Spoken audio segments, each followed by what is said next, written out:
বছৰৰ প্ৰথম দিন বুলি ঘৰতে ভাত সাজ খাই ওলাই আহিলোঁ এখন ইক' পাৰ্ক চাবলৈ। লগত আছে মিছেছ আৰু আস্থা, আমাৰ অকণমানিটো আছে, মানে দীক্ষিত আছে।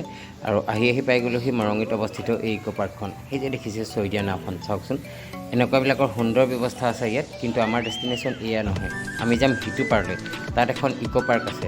এই নাওখন মনত পৰেনে? চৈ দিয়া নাও যে পুৰণি দিনতেই দেখা পাইছিলোঁ। এইবিলাকৰ সুন্দৰ ব্যৱস্থা আছে, আহিলে এণ্টাৰটেইনমেণ্ট ল'ব পাৰিব। এডোখৰ সুন্দৰ ঠাই, আৰু এইখন চাওক দলংখন দীঘলীয়াকৈ, কিন্তু বাঁহৰ দলংখন। ৱাও, বহুত দীঘলীয়া দলং, কিন্তু এপাক গৈ চাওঁ বুলিয়ে ওলাই আহিলোঁ। এইফালে তাত দেখিছে, যাম সেইডোখৰলৈ, আৰু এইখন ডেষ্টিনেশ্যন। এয়া সোমাই আহিছোঁ আৰু দলংখনেদি। একচুৱেলি দলংখনৰ মাজভাগত আহি পেলাই সঁচাকৈ কঁপিছে মানে দলংখন, সেইটো কাৰণে ভয় লাগিছে, তথাপি গুচি আহিলোঁ আৰু। সেইটোৱে আচলতে উদ্দেশ্য আছিলে। সেই তালৈকে যাম, এতিয়া ডেষ্টিনেশ্যনটো চাই লওঁ প্ৰথমে। এইফালেদি নামি যাব লাগিব।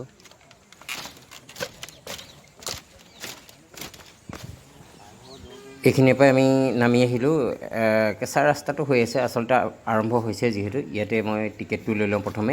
এইখন খোলা কিমান দিন হ'ল? খোলা আপোনাৰ আজি 1 মাহমান হ'ল। হয় নি? অঁ, কি ঠাইৰ নাম কি দিছে এডোখৰ? এইটো আপোনাৰ শংকৰবিল ইক' পাৰ্ক। অঁ, আচ্ছা আচ্ছা, ঠিক আছে, আহিছোঁ। ঠিক আছে, ঠিক আছে। পৰিষ্কাৰ পৰিচ্ছন্নতাই ঈশ্বৰৰ পৰায়ণতা, তাৰে প্ৰতিফলন সেয়া দেখিলে। একচুৱেলি ভাল লাগিছে, শংকৰবিল নাম দিছে। গেটখন নাগালেণ্ডৰ আৰ্হিত বনাইছে। বেটাক লৈ গেটখনৰ মাজেদি প্ৰৱেশ কৰিলোঁ। পিছে পিছে আহি আছে আস্থা আৰু মিছেছ। ৰাস্তাৰ দুই কাষে দেখিছোঁ সুন্দৰ নাৰ্জী ফুলবিলাক, স্পেচিয়েলি হাইব্ৰিড নাৰ্জীবিলাক খুব ধুনীয়াকৈ ডেক'ৰেট কৰা হৈছে। আৰ্টিফিচিয়েলিটি কিছু কিছু আছে, নথকা নহয়, কিন্তু কমপ্লিটলি এখন নেচাৰেল পাৰ্ক বুলি ক'লেও ভুল নহয়। পাৰ্কখন যিহেতু ইক' পাৰ্ক বুলি কৈছে, অলপমান ইক' লেভেলটো মানে তেনেকুৱাই আৰু ধৰক। এয়া সঁচাকৈ ভাল লাগিছে বাৰু দেই। বছৰৰ প্ৰথম দিনটো এনেকুৱা এডোখৰ ঠাইলৈ আহি পেলাইনি কিবা এটা মনটো প্ৰফুল্লিত হৈ পৰিলে।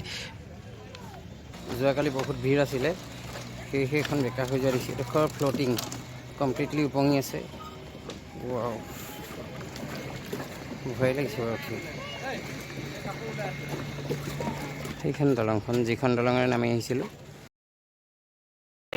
সেয়া ইহঁতি আহি পালেহি ইয়াত।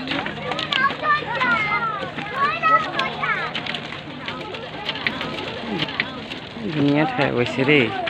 এই নাৱৰ ব্যৱস্থা আছে, নাৱৰ সুন্দৰ ব্যৱস্থা।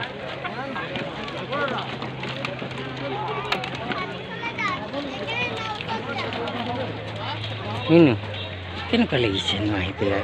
গৈ থাকিম দেই ন, গৈ আছোঁ ইটো পাৰলৈ, গৈ আছোঁ আৰু ধুনক লৈ। এইবিলাক ড্ৰামেৰে বনাইছে, ইনফেক্ট লৰি আছে যদিও ফ্লটিং হয় যিহেতু, এইফালে সোমাব পাৰি নে নোৱাৰি নাজানো দেই। এইফালে চাওক ব'টিঙৰ সুন্দৰ ব্যৱস্থা। ব'টিং কৰিম বুলি ভাবিছিলোঁ, কিন্তু ফেমিলি আছিল লগত, সেইটো কাৰণে ব'টিং কৰিব নোৱাৰিলোঁ। আজি আছোঁ অৱশ্যে ব'টিং কৰা নহ'ব। এই দেখিছে নাওখন আহি আছে, এনেকুৱাকেই আচলতে যদি আপোনালোকে ইচ্ছা কৰে আহিব পাৰিব, ধুনীয়া লাগিছে। এয়া পিছফালে সঁচাকৈ নিগ'ল। অঁ, এইফালে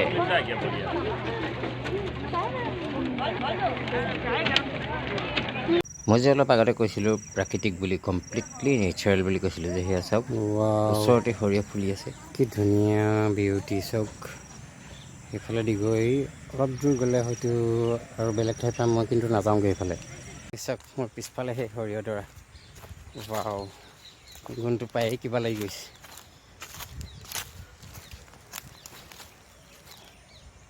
ইনফেক্ট মই ক'ব নোৱাৰোঁ কিমান ধুনীয়া লাগিছে ঠাইডোখৰ, আৰু একচুৱেলি বহুত ধুনীয়া গোন্ধ এটা ওলাই আছে এইখিনিৰ পৰা। বেছি দেৰি নকৰিম, ঘূৰি যাব লাগিব। বুজাব নোৱাৰা আনন্দ, কিন্তু ৰ'দটোৱে বৰ আমনি কৰিছে। ৰ'দ মানে এই তাত জিলিঙনি যিটো পৰি আছে, সেইটো একচুৱেলি দিগদাৰ লগাইছে আৰু। সিহঁতিতো তাতেই আছে, মিছেছত তাত থাকি আহিলে, গতিকে মই অকল এইফালৰ নাহোঁ, সোনকালে যাওঁ। হঠাৎ এখন কি দেখিলোঁ আকৌ, আচলতে এইখন দূৰৰ পৰা দেখোঁতে এনেকুৱা লগা নাছিলে, ওচৰলৈ আহিহে গম পাইছোঁ এইখন মানে বেয়া হৈ যোৱা মেচিন বোট আছিলে। হয়তো ভাল কৰিব চাগে, সেইটো কাৰণে ৰখাই থৈ দিছে এইডোখৰত, কিন্তু ঠাইডোখৰ অলপ ডেঞ্জাৰ। যি কি নহওক বাৰু, এই যে লাইটবোৰ দেখিছে দূৰত, দূৰৰ পৰা দেখোঁতে খুব ধুনীয়া লাগিছিলে। ওচৰলৈ আহি চাইছোঁ বক্সৰ ভিতৰত ভৰাই থৈছে, বেটেৰে বনোৱা এইবিলাক দেই। আৰু ভিতৰত যে এটা লাইট আছে, দেখিবলৈ ৰাতি কেনেকুৱা লাগে বুলি ভাবিছে আপুনি, কল্পনাই কৰিব নোৱাৰিব দূৰৰ পৰা কেনেকুৱা লাগে।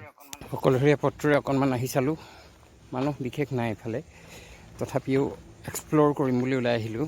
সেইটো দেৰি হৈছে, গতিকে বৰ বিশেষ দেৰি নকৰি সোনকালে ঘূৰি যাওঁগৈ। আৰু কিমান দূৰ অকলে অকলে যাম, মই অকলে ইমান সময় কটাব নোৱাৰিম, কাৰণ মিছেছত তাত ৰখি আছে আৰু লগতে দীক্ষিত আছে।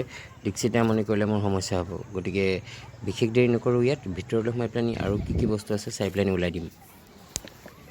এইডোখৰ হৈছে এণ্ট্ৰেঞ্চ, আৰু এইফালেদি সোমাই গৈ পেলানি আচলতে মই বেলেগ এটা অপজিট ডাইৰেকশ্যনত আহি পেলানি সোমাইছোঁহি।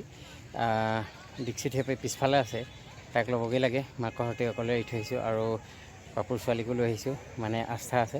গতিকে সিহঁতৰ লৈ পেলানি ইমান দেৰি ৰখিব নোৱাৰোঁ, সোনকালে যামগৈ। লাইটবোৰ জ্বলাই নাই, অলপ দেৰি পিছত জ্বলিব, সেইখিনি দেখুৱাই পেলানিহে আপোনালোকক আচলতে মই ঘৰলৈ ৰাওনা হ'ম।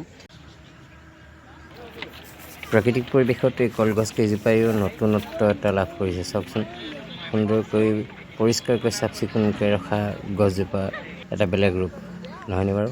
এই টেণ্টবিলাক যে দেখিছে, এইবিলাকত হয়তো থাকিব পাৰিব ৰাতি। আপোনালোকে যদি আহে টেণ্টত থাকি যাব পাৰিব। সেইটোৱে আচলতে এইটো ফ্ৰেম, মই আপোনালোকক দেখাইছোঁ ফটো ফ্ৰেমটো। পিছফালে দেখা সেই গেটখনত বটলবিলাকত লাইট জ্বলিব। অলপ পিছত আপোনালোকে দেখিব সেই বটলবিলাকত লাইট জ্বলা।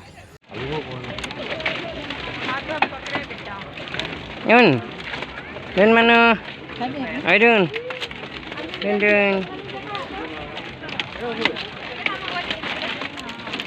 সেই লাইট জ্বলি গ'ল। সেয়া মই আপোনালোকক কৈছিলোঁ যে লাইট জ্বলালৈকে থাকিম বুলি, লাইট জ্বলোৱা দেখুৱাই দিলোঁ। এতিয়ালৈকে লাইট জ্বলি গ'ল। আৰু এইবিলাক চাওক, ফটো পষ্ট দিবলৈ গৈছে, জেগাই জেগাই কেনেকুৱা লাইট জ্বলিব চাব এতিয়া। অঁ হ'ব, গুচি আহ। আকৌ বাকী মানুহবিলাকো আছে নহয়, চবেই পষ্ট দি থাকিলে হ'লে দেৰিয়ে হ'বগৈ আমাৰ। এই অলপ আগতে দেখুওৱা আপোনালোকক ফটো ফ্ৰেমটো, যিটো ফটো ফ্ৰেম দিনত দেখুৱাইছিলোঁ, সিহঁতি উঠোতে নামোতে অলপ ভয় খাইছে। এইখিনিও বাকী ঠাইবিলাক দেখিছে, থকাৰ সুব্যৱস্থা আছে। আৰু সেইফালে দেখিছে আলু খেতিও কৰা আছে দেই, আলু খেতিও কৰি থৈছে মানে। আৰু আকৌ সেইডোখৰত বহিলেহি, উপায় নাই, মইতো ফটো মাৰিবই লাগিব, কেমেৰামেনৰ কাম কৰি আছোঁ যেতিয়া। মহিলাসকলতো জানেই আৰু, ভাল ঠাই দেখিলে ফটো মাৰোঁ বুলি ভাবিয়ে লয়। বিলখন আচলতে শংকৰ বিল বুলি কয়, ধনশিৰি এৰা বিল। হয়, এই বিলখন আজি 2 মাহৰ আগলৈকে একেবাৰে পিটনি আছিল। হয়, গৰু ম'হ চৰে মানে ওপৰত উঠি, হয়, এনেকুৱা পৰিৱেশ একদম বেয়া হৈ আছিল। হয়, নুমলীগড় শোধনাগাৰে এই বিলখন চাফা কৰি দিলে। চাফা কৰি দিয়াৰ পিছত আমি ভাবিলোঁ, আমাৰ এখন ছ'চাইটি আছে, এই ছ'চাইটিখনে মইৰং কৃষক সংঘ নামৰ ছ'চাইটিখনে আমি মানে ইয়াতে এখন ৰিজৰ্ট খোলাৰ চিন্তা কৰিলোঁ, মানে ইক' কেম্প এটা খোলাৰ চিন্তা কৰিলোঁ। লাহেকৈ আমনি লাগিছেগৈ আৰু সকলোবোৰ ঘৰমুৱা হৈছে। আমিও ৰখি থকা নাই আৰু সেই অহা বাটেৰে উভতি আহিছোঁ, যিটো বাটেৰে আমি সোমাই গৈছিলোঁ, সেয়া দেখুৱাইছিলোঁ। এইবিলাক সৰু সৰু দোকান ঘৰলৈ উঠিছে। লাইট জ্বলা মানেই আন্ধাৰ হোৱা, গতিকে আৰু দেৰি কৰি থাকিলে আমাৰ ঘৰ নেপামগৈ। বলক তেতিয়া আজিলৈ ইমানতে সামৰোঁ। ইমানকণেই আছিলে, মই আৰু পলম নকৰোঁ, যিহেতু যাব লাগে, দেৰি হৈছে, ঘূৰি আহিছোঁ।